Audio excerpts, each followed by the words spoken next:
Hey YouTubers, Mike Boards with the Mike Boards channel. Thank you for watching. In today's video we are going to show you how to remove a doorknob that has no visible securing screws. Let's go take a look. Alright YouTubers, inside the kitchen now, and here is the doorknob we're going to be working with. As you can see here, there are no exterior or visible screws that lock this knob or base in place, as well as the back side, nothing visible. They are all internal and hidden.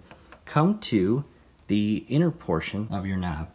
And what you are going to do is, with a little bit of muscle and force, you have to shift this plate to a point where you gain access to the inner base. It's definitely not easy, but once you pull that cover plate outward, you will see an internal arrow. And what we need to do to unlock this base from the inner locking ring is shift this arrow downward. And what I did was I just grabbed a small household, nothing fancy, flathead screwdriver, insert it, and what I'm going to do is shift that arrow all the way down. Just like that. And from here, you should be able to just pull the base away from the internal locking plate. And inside here, holding this locking plate in place, are 2 Phillips screws. And you do not actually have to remove the screws all the way. You just back them out to release the pressure it puts on this internal locking ring. And shift it, just like that, and carefully pull the locking ring off. And as you pull this out, this inner portion here, as well as these screws, go through their respective holes. So carefully pull this out.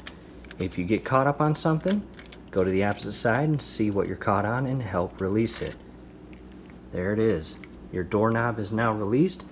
2 Phillips screws to remove the inner portion here. At this point, our knob is completely removed, and in the event that you want step-by-step guidance on how to reinsert this knob, or in the event that your knob became loose over time and you want assistance on resecuring and tightening up this knob to your door, definitely check out the video scrolling above. You may find it very helpful. And that's all I wanted to show you in this video. I'm not going to bore you with the process of reinstalling and securing this knob in the event that you do not want to see that. So again, hopefully this video helps. Do us a favor, YouTubers. Below the video, you will see that thumbs up icon. Click on that, like the video, subscribe to the channel. Definitely go to your settings, turn on your YouTube notification bell. Hey, once you do that, every video that we upload, you will be notified. You will be able to stay up to date with us, and that will be awesome. Thanks again for watching. And in the event that any of you noticed a rubber band on my Phillips screwdriver, I'll also share with you a video down below in the comment section, as well as the description section, on why people mysteriously have a rubber band on their screwdriver. Definitely check that out. You may add a rubber band to all your screwdrivers.